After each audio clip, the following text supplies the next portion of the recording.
The Legend of Jigong Chapter 6. And it kicks off with, well, a total disaster, basically. Imagine this. You're Zhu Yuanwei, wealthy guy, haunted house. You hire an expert, a Taoist priest. Standard procedure. Exactly. You expect maybe some spooky noises, a ritual, problem solved. But no, the priest performs the ritual. Burns his talismans. And instead of the usual blue-faced, red-haired monster, Out comes this stunningly beautiful woman, and she says she's his aunt. it's just wild. And then she immediately takes the priest out. He's just lying there cold. So your expert solution is now potentially part of the problem, maybe even a corpse you have to explain. It's this perfect moment, isn't it, where the conventional, the expected spiritual method just completely implodes. Yeah, and that sets the stage perfectly for someone like Jigong to come in. That's right. We're jumping into that clash, spiritual rules versus, well, disarming beauty, and how this failure leads to the real help arriving. Which is the eccentric monk, Jigong, or Jidian Wofo. Mm-hmm. And he's not just there for the ghost, is he? He's there for the root cause, the sixth son, Zhu Ziqiwi. Zhu Yuanwei hires Li Taizen. He does the ritual, burns the 3 talismans, everything by the book. Exactly. He's prepped for the standard scary monster. The text even says, blue-faced, red-haired, hairy. He had a script in his head. And then reality just throws that script out the window. Completely. Instead, it's this vision. The Yeah. description is amazing. Hibiscus white face, willow slender waist. Yeah. Wearing blue silk, holding a little gold fan, smiling. Composed. Beautiful. You'd think, though, that a trained exorcist could see past the looks, right? Why does her beauty totally disarm him? Well, I think it short-circuits his whole framework. He's trained for ugliness, for chaos. Beauty, especially this refined kind, doesn't fit the monster template. It paralyzes him. And she knows it. She immediately uses it, addresses him directly, calls him Thief Taizen, asks how dare he try to arrest his family's aunt. And the poor servants hiding under the bed buy it instantly. They think she's legit. Right. So Liu Taizen, he's terrified, but he tries to pull rank, spiritually speaking. He starts preaching at her about achieving an immortal golden body, lecturing this powerful being. Oh, the arrogance. It's incredible. And it costs him. Her reaction is just priceless. Isn't it? She just yells, "You fart," gets right through his pomposity. Then mentions she hasn't eaten people in days, sucks in her belly. And just sprays this mouthful of black vapor, this grue, right at him. And boom, he's down. Face blue, body cold. Instantaneously. Yeah. The established spiritual authority, just gone. Obliterated by, well, toxic breath from a beautiful woman. Meanwhile, the servants are freaking out under the bed, pulling each other's legs. Don't pull my legs, spare my life. Total panic. The fear is peaking. It seems utterly hopeless. But Then the narrative shifts gears dramatically. Mortal efforts failed, so divine power has to step in. we get this sound, like mountains collapsing and the earth splitting. Then a huge red light appears. It's the golden armor heavenly god Weituo, a major Buddhist protector deity. Okay, hold on. So the Taoist priest fails, maybe dies, and it takes a major deity Wei-Tu just to make an appearance. What does that tell us about this aunt? 2 things, I think.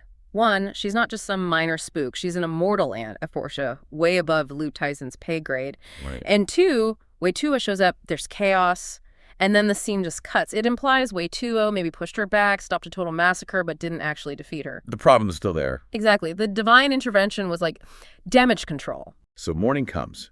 Zhou Yuanwei is, understandably, losing it. Worried about the dead priest, a potential homicide lawsuit, Yeah.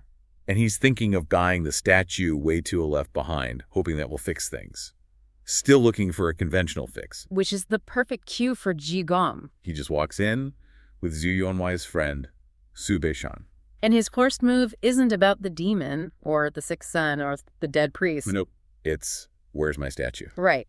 He claims the Wei-Tu statue, says it's worth 6 million silver, immediately establishes his connection to that, heavy-duty spiritual power. So he deals with the immediate mess for Liu Taizen on the floor. And he's so casual about it, says the priest just met a relative. Dismisses the whole terrifying encounter. But then the cure is so physical and kind of gross. Why that approach if the priest was just, spiritually outmatched? Well, that's Jigong, isn't it? His power isn't about following the rules. It's about disrupting things, using raw force to fix an imbalance. So he demands yin-yang water. Half-boiled, half-cold. Which isn't just random dirty water in traditional medicine, right? No, it's symbolic. Mixing extremes, fire and ice. It's used for, like, a massive system shock when there's a deep energy problem. Precisely. He mixes medicine in it, forces it down Lu Taizin's throat. The priest vomits, wakes up. And is just utterly ashamed. He recognizes Zhigong, realizes how badly he failed and how crudely he was saved. It's a double humiliation. And the effect is lasting. He takes the 50 taels of silver Zhu Yuanwei gives him. But he's broken, goes home, takes down his exorcism sign, tells his attendant he's off to gather herbs in the mountains. Basically, he lies and quits. His confidence, his whole practice is shattered. A conventional way is shown to be totally inadequate. Obsolete, yeah, and ashamed. So, with the priest sorted, Zhigong turns to the main event, the son, Zhu Ziki. Who's clearly the entry point for all this trouble. Pale, weak, can't sleep. Zhigong knows the haunting is just a symptom, right? Exactly. The real issue is Ziki's internal state and the cure for him.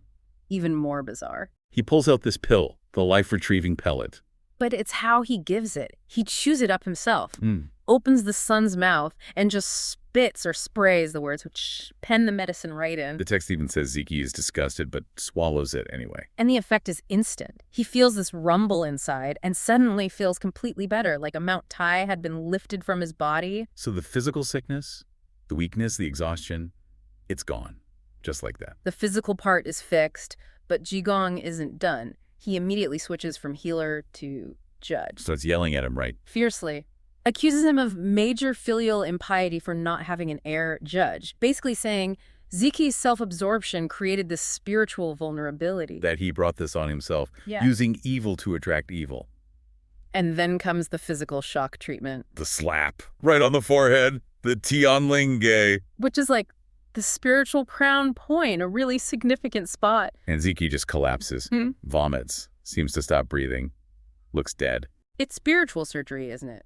The physical body was healed, but the obsession, the thing that let the demon in, needed a violent break. A forced reset. Yeah, like inducing a temporary physical death to sever that obsessive connection. And Zhigong, totally unfazed, tells the dad basically, don't worry, if he's not meant to die, he won't. And then asks for money for the ritual. He's just completely confident in this extreme, almost brutal method. So what was the evil that Ziki attracted? Well, the story makes it clear his original problem wasn't a demon, it was lovesickness. Ooh, Dancy Bing. An obsession. A powerful one. It started when he saw his neighbor's daughter, Wang Yue, picking flowers near the Bright Sun Tower. And he was just floored by how much she changed. They knew each other as kids. Right, but now she's grown up. The text mentions the proverb, women change significantly as they grow. He's stunned by her beauty. And it completely consumes him. He's struck by a confusing spell. It's not just a crush, it's debilitating. He can't focus, can't eat. He starts hallucinating her, calling his servant Sister Yue. This intense, constant yearning creates the vulnerability. Exactly. That self-focused, unfulfilled desire becomes a kind of spiritual vacuum.